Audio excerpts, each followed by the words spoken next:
against Ukraine. I think that, yes, we understand that Putin is not ready. I think not ready, but I think that I'm confident that with your help we can stop this war, and we really need it. We see that they don't have successful steps on the battlefield, and it's good. I think that their army is weak now, but a lot of losses. They have a lot of losses and in economy and people, and I think this is a very important moment. And I wanted to thank you, Mr. President, after our phone calls. Yesterday I had a good opportunity to meet with the big American energy companies, and they're ready to help us. Yes, after all these attacks on our infrastructure, Russian attacks, and etc. And I had also meetings, thanks to your team. We had meetings with a good military companies. We spoke about air defense, and I want to share it after with details where we are. Thank you. Thank you so much. Thank you very much. Mr. President. Very good. And I think he looks beautiful in his jacket. Yeah? It's beautiful. I hope people notice. It's a good. It's actually very stylish. I like it. President Trump. Yeah, please go ahead. Under the Biden administration, the White House was fearing of the possible escalation. They were not allowing the Ukrainians to strike into Russia, fearing of this escalation. Yeah. Would your administration allow Ukrainians to strike deep into Russia? We're going to be talking about that. That's something we'll be talking about. You're right. It's an escalation, but we'll be talking about that. Mr. President. Mr. President Zelensky joined you in Hungary to meet President Putin. Because it's a leader that we like. We like Viktor Orban. He likes him. I like him. It's a country that's a safe country. Done a very good job. He's been a very good leader in the sense of running his country. He doesn't have a lot of the problems that other countries have. And so we've decided that we'll be going to be with Viktor Orban, and he will, I think he'll be a very good host. President Trump. President Trump. President Trump. Right here. It's in President Trump. Hungary, yeah. We're doing Hungary, yeah. With Putin, is it a trilateral meeting, or is it just you and Putin? To be determined, but I would say most likely it's going to be a double meeting. It'll be a double meeting, but we will have the President, Zelensky, in touch. There's a lot of bad blood with the two presidents, and I'm not speaking out of turn when I say it. It's a very difficult situation. You know, we just settled the war, and after thousands of years, I guess. People say anywhere from 500 to 3,000 years, and I was in rooms, as you saw, because you were with me, a lot of you were with me last week, with leaders that didn't like each other, but they were able to get along. These two leaders do not like each other, and we want to make it comfortable for everybody. So one way or the other, we'll be involved in threes, but it may be separated. President Trump. Mr. President. President Trump. Was he what? Where are you from?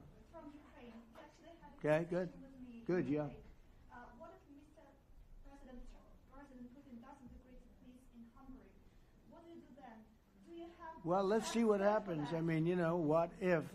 I think he will. I think that President Putin wants to end the war, or I wouldn't be talking this way. I think he wants to end the war. I spoke to him yesterday for 2.5 hours.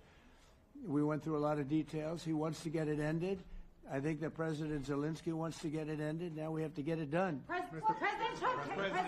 Kara Castronova from Lindell TV. And although I love asking you questions, today my question is for President Zelensky Sure. of Ukraine. Go ahead, please. Thank you. Our President Zelensky, President Trump, just brokered a peace deal in the Middle East that all Americans, both sides of the aisle, are very proud of. But to meet that deal, both sides had to make concessions. Our president has stuck out his neck in many ways to make a peace deal for your war as well. What specific concessions are you willing to make to end this war with Russia? Will you give up joining NATO? Americans have foreign war fatigue, and our president, as he said, we need our Tomahawks too. To me. Yes, you, President Okay. Zelensky. Thank you very much. That's some question. Right? So many questions in one. Thank you very much for your question. First of all, I think we need to sit and speak. The second point, we need ceasefire. even now you see in the Middle East, it's very difficult to hold ceasefire. Everywhere, in every war, it's very difficult. We want peace. Putin doesn't want. That's why we need pressure on him. We will speak with President today what we need. We understand what we need to push Putin to negotiation table. And as I said previously, so we are ready to speak in any kind of format, bilateral, trilateral, doesn't matter. Matter just peace. This is important. And we don't speak about NATO or NATO. For Ukrainians, it's very important. Of course, it's our decisions of allies to decide where we are. But are you willing to give Yes, up but the joining NATO? most important thing for people in Ukraine, which are under each day's attacks, to have really strong security guarantees. NATO is the best, but weapon is very important. Allies on our side is very important. And between us, for us, bilateral security guarantees between me and President Trump is very important. I don't know, we didn't speak with details about it, but this is the most important document because the United States is very strong. Sir, President Trump, you are the middleman right now, hoping to end this conflict. Who is doing a better job negotiating, President Zelensky or President Putin? I think they're both doing a great job in that sense. We have to get it done. We've got to take some of the hatred of each other. You know, they don't like each other. I say that in front of President Zelensky, but I say it in front of President Putin too. They have tremendous bad blood. It really is what is holding up, I think, a settlement. I think we're going to get it done, and we have to make it long-lasting. As I said in the Middle East, everlasting, right? Everlasting. And the Middle East is a much more complicated situation. You know, we had 59 countries involved, and every one of them agreed. And it's, you know, it's sort of amazing. Most people didn't think that was doable. This is going to be something I really believe that's going to get done. I had a very good talk yesterday with President Putin. I think he wants to get it done. And President Zelensky, right behind you. When we were in Israel with President Trump earlier in the week, we heard a lot about the difference in diplomacy between President Trump and President Joe Biden before him. What do you see as the biggest difference in diplomacy between President Trump and President Biden? President Trump has a big chance now to finish this war. President Biden now is not the president, so he doesn't have a chance to finish this war. And President Trump is really showed for the world that he can manage ceasefire in Middle East, and that's why I hope that he will do this, and we will also have such big success. For Ukraine, it's a big chance, and I hope that President Trump can manage it. I would say the biggest difference is one is extremely competent and the other one is grossly incompetent. Mr. President. Sir, a few weeks ago in New York when you two met, you said that you think Ukraine could ultimately take back all the territory that it's lost so far. Do you still think that's the case, or do you think there'll have to be some sort of You swap never of know. territories? Look, you know, war is very interesting. You never know, do you? You just never know. With war and peace, but you never know. Please. Russia calls Tomahawk supply to Ukraine as an escalation, yet it continues using similar cruise missiles like Caliber and even... Who are you with? Who are you with? Ukraine. Ukraine? Yeah. But Russia continue even using the cruise missiles and also nuclear-capable ballistic missiles in Ukraine since 2022. So do you consider providing Ukraine with the Tomahawk or similar missiles as an opportunity to equalize the possibilities of Ukraine and Russia and push Moscow to the negotiation table? Sure. We're going to be talking about that. That's why we're here. Okay? Fair question. Exactly as he told you to say it. But we're going to be talking about it. Okay? Yeah, please. Your message to India and Hungary, who is still refusing... You said India and Hungary? That's India an interesting... and Hungary India and Hungary. It's an interesting combination. Refuse to stop buying Russian oil. Well, India is not going to be buying Russian oil anymore. And Hungary is sort of stuck because they have one pipeline that's been there for years and years and years, and they're inland. They don't have sea. They don't have sea. And I spoke with the very great leader of Hungary, and they are, it's very hard for them to get oil. I understand it. Hungary's in a very interesting position because they can't have ports. They're surrounded by land. So we'll see what happens there. But India will not be buying oil from Russia. And they've already de-escalated, and they've more or less stopped. They're pulling back. They bought about 38% of the oil, and they won't be doing it anymore. Mr. President, Melania Trump has been helping you in achieving peace in Ukraine. Who has? First Lady Melania Trump has been helping in returning abducted Ukrainian children from Russian captivity. President Zelensky, do you appreciate those efforts? How do you assess them? And did you ask her to step in and to help you? No, she wanted to do it. She felt very strongly about the children, and she's done a really good job, I think, in bringing it to the fore. We have a lot of children involved. Now, it's some people say it's 20,000, and some people say it's 300. There's a big difference between that, so nobody really knows. But she felt very strongly about the children. She thinks about the children all the time. President Trump, if you okay tomahawks to Ukraine, what's going to happen if the United States is in a conflict and we need the tomahawks? That's a problem. We need tomahawks, and we need a lot of other things that we've been sending over the last 4 years to Ukraine. We've been, we gave them a lot. Now we have a different situation. We send it to the European Union. They pay for it and all that, and they have plenty of money. But it's beyond the money. We need tomahawks, or we need a lot of other weapons that we're sending to Ukraine. One of the reasons we want to get this war over is exactly that.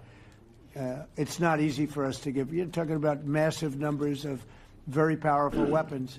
So that's one of the things we'll be talking about. Hopefully they won't need it. Hopefully we'll be able to get the war over with without thinking about tomahawks. I think we're fairly close to that. Yeah, go ahead. President, yeah, please. Just you to understand. So for today, of course, we want to finish this war, but the war is another technological war. You don't use just tomahawks. If you want to target a military goal, you need thousands of drones. It goes together with such missiles. Ukraine has such thousands of our production drones, but we don't have tomahawks. That's why we need tomahawks. But United States is a very strong production, and the United States has tomahawks and other missiles, very strong missiles, but they can have our thousands of drones. That's why where we can work together, where we can strengthen American production. And so just so that I understand, so you're suggesting kind of a trade.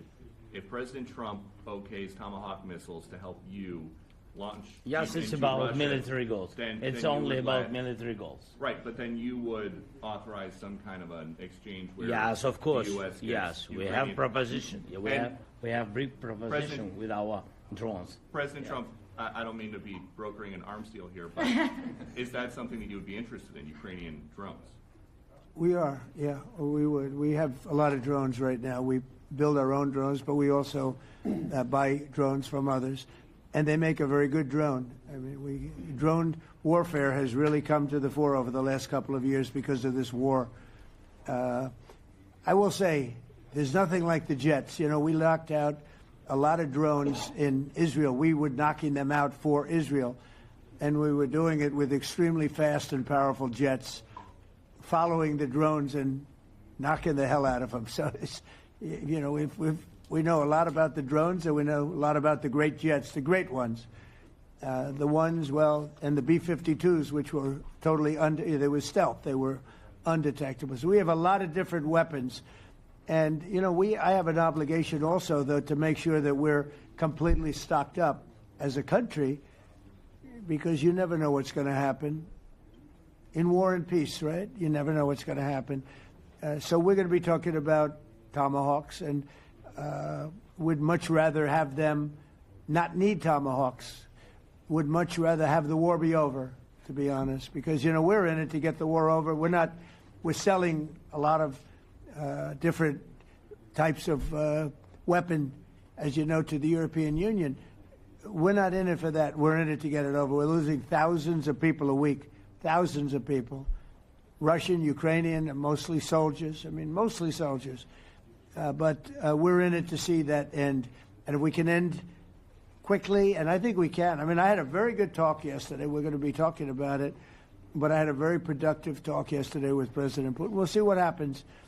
But the war in the Middle East was far more complicated. We got that one done. And I think we have a good chance. I think President Zelensky wants it done, and I think President Putin wants it done. Now all they have to do is get along a little bit. Can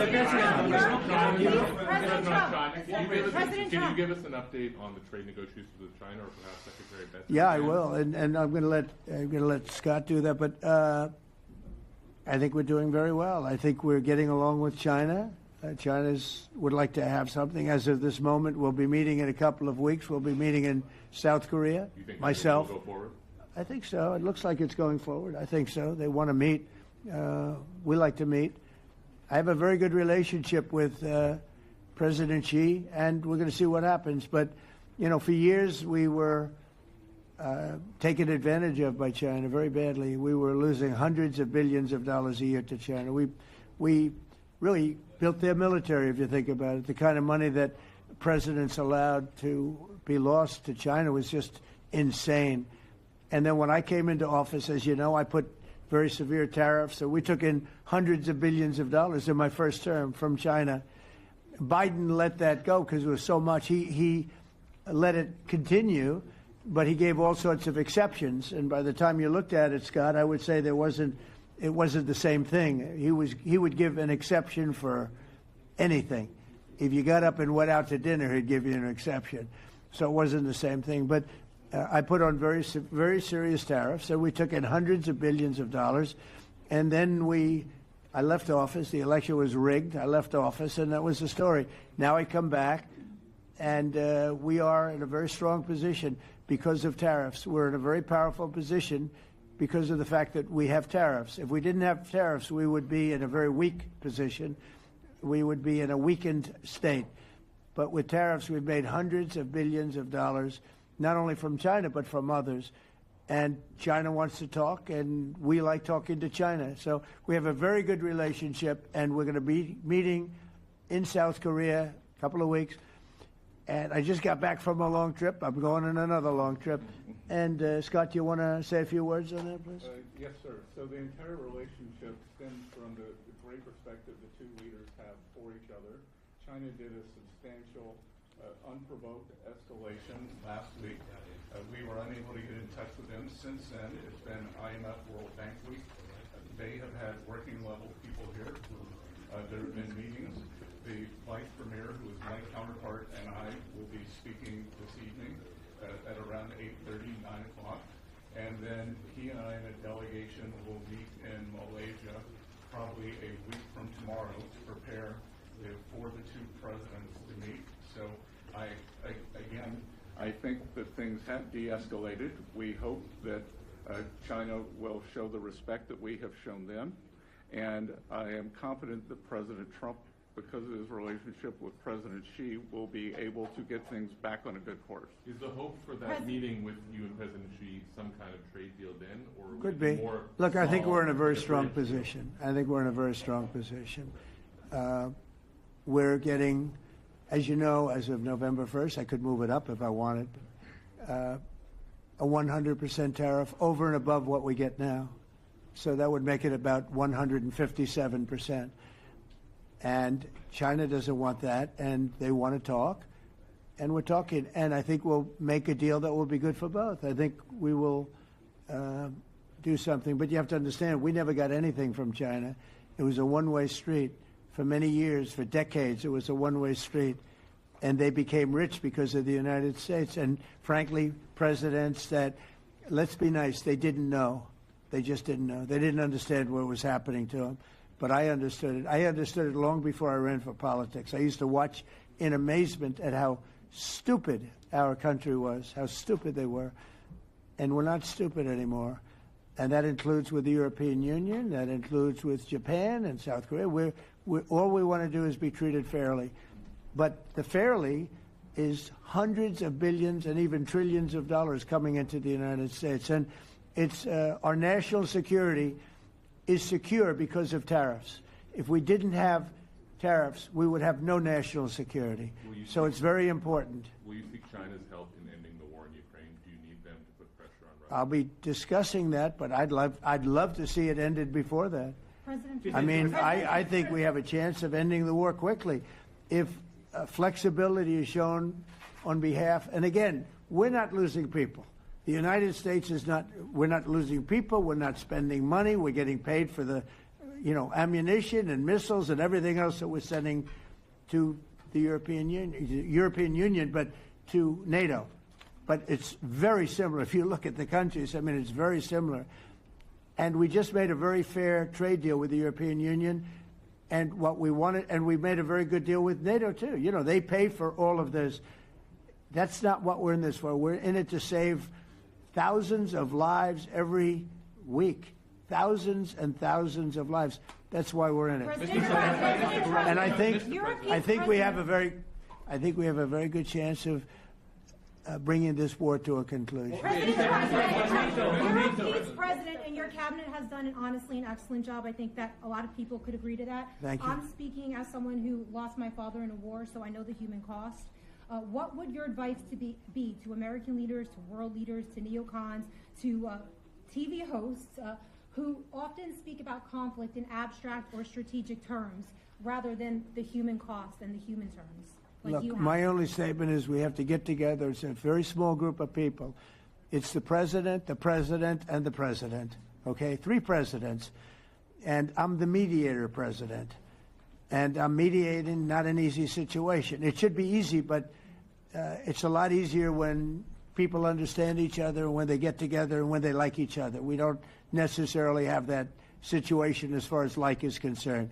Maybe it can turn around. Maybe it can. But in the meantime, we'll have them keep a little bit of distance, and we're going to see if we can get it done. This is number 9, okay? This will be number 9 for me. I've solved 8, including the Middle East. I've solved 8. This, I thought, would have been among the easiest. We solved, President Putin mentioned yesterday Armenia, all of the different wars. He said it was amazing because but the big one that he was surprised that we were able to settle was the Middle East. He thought it was incredible. He was very generous in that sense. This should be something we're able to settle, and I think we will be able to settle. Brian.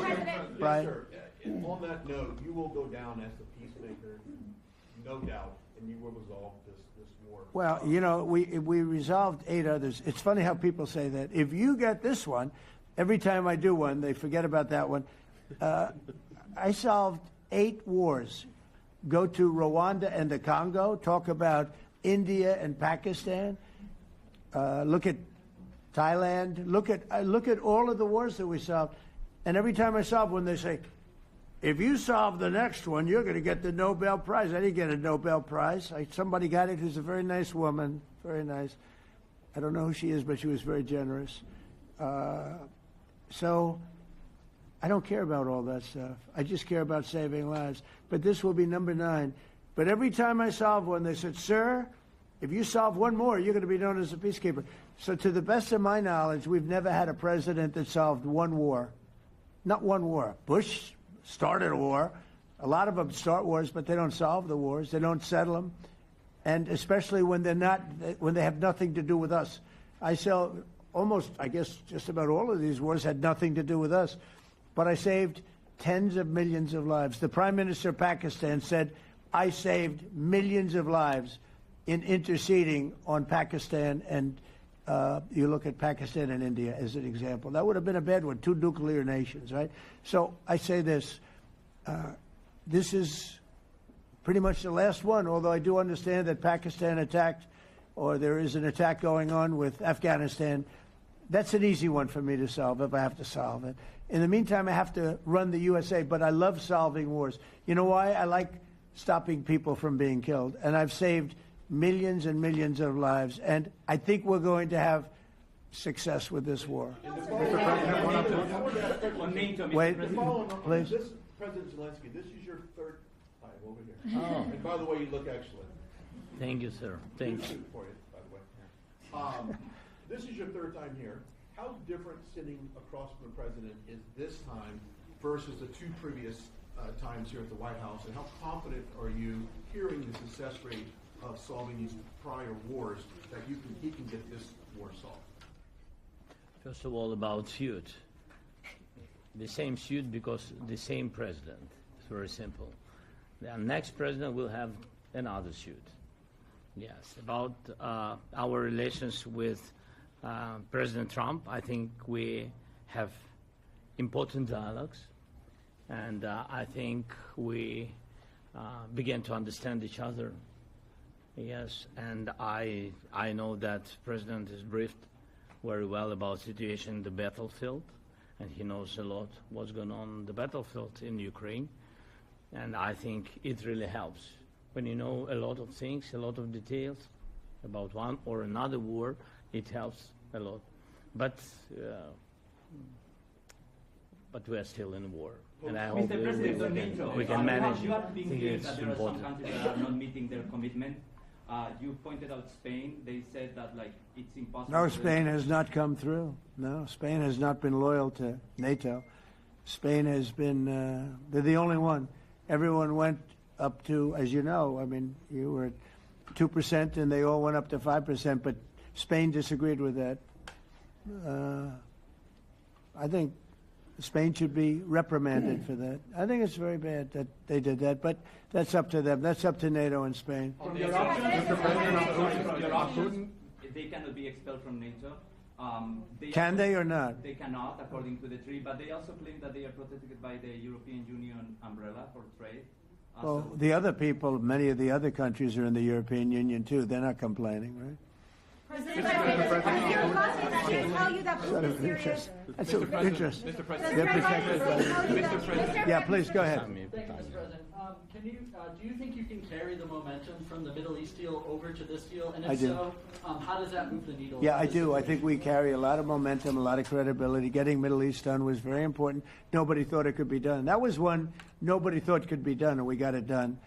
And a lot of that was the big hit that we put on Iran with respect to the nuclear. They took that was an unbelievable military maneuver, the B-2s, and many other planes involved, by the way, but the B-2s. Yeah, I think nobody expected that to happen, and you know we had 59 countries involved, and these were countries very diverse. You had Arab, Muslim, Jewish. You had every country, Christian.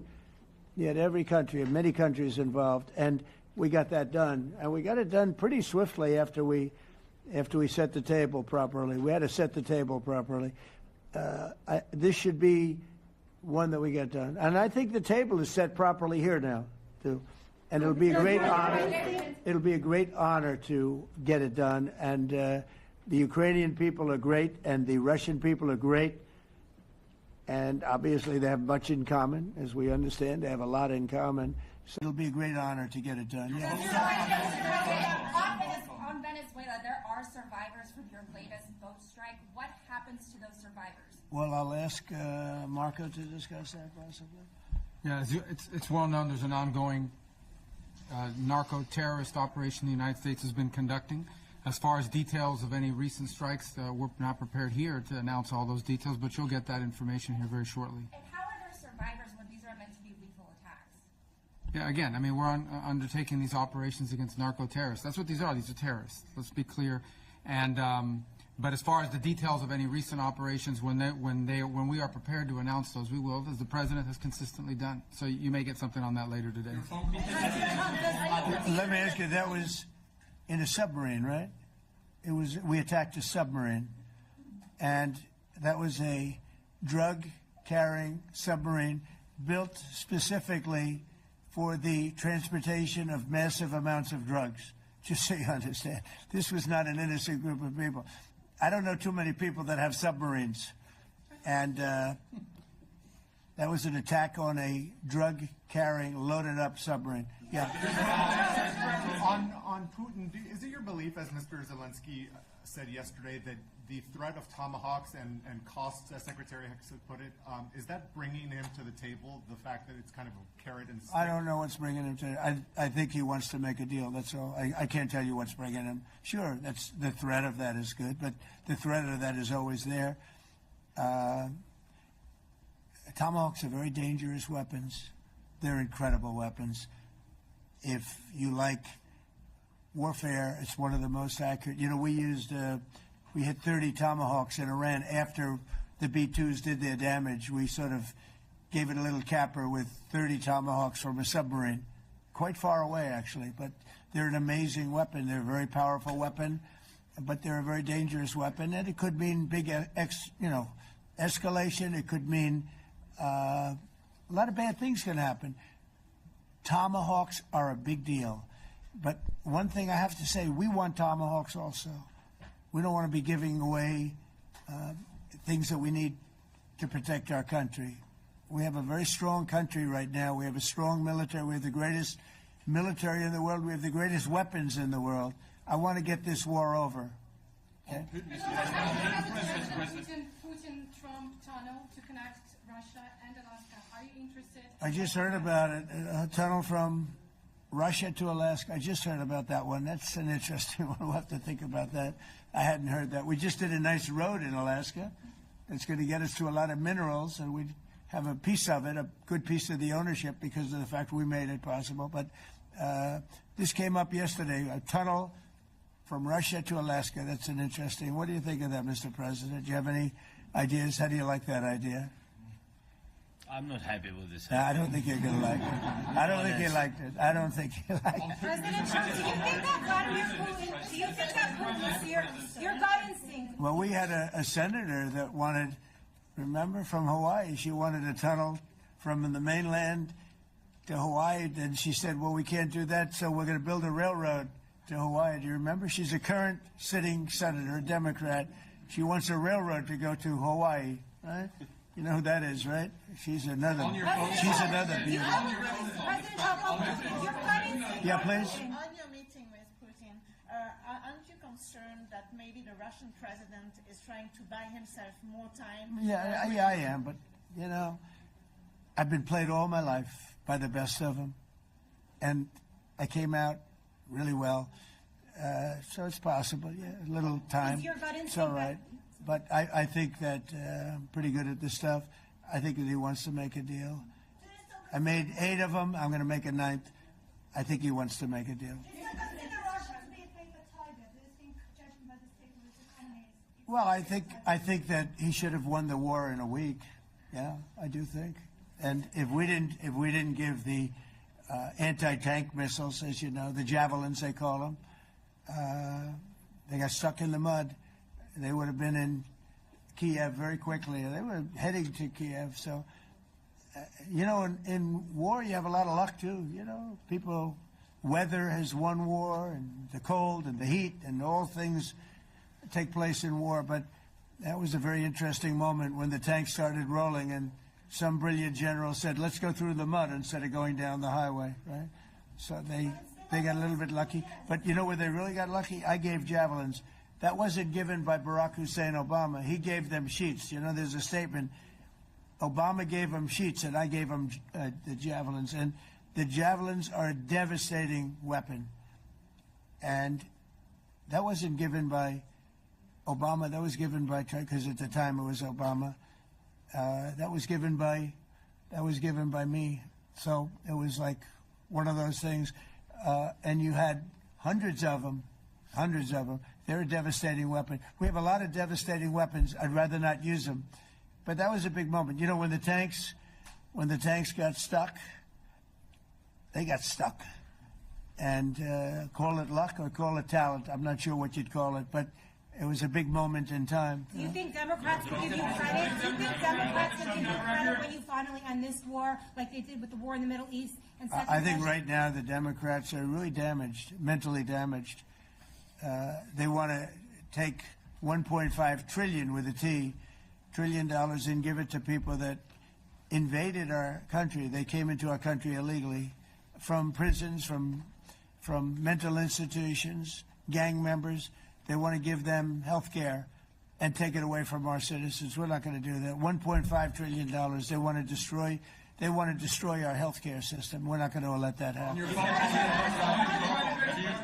authorize CIA operations in Venezuela as part of Well, I wouldn't say that, but some interesting things are happening around the world, I'll say that. Mr. President, it has been reported that Maduro offered everything in his country, all the natural resources. He even recorded a message to you in English recently offering mediation. What should we do in order to stop that? He has offered everything. He's offered everything. You're right. You know why? Because he doesn't want to fuck around with the United States. Thank you, everybody. Thank you. Thank you, everybody. Thank you, guys. Thanks, guys. Let's go. Start moving. Thank you, guys. Let's go. Let's go. Thank you, guys. Thanks, guys. Thank you, press. Thank you, press. Thanks, President Trump. Thank you, Karen. Good job. Thank you, guys. Thank you, press. I don't know, join us if you'd like.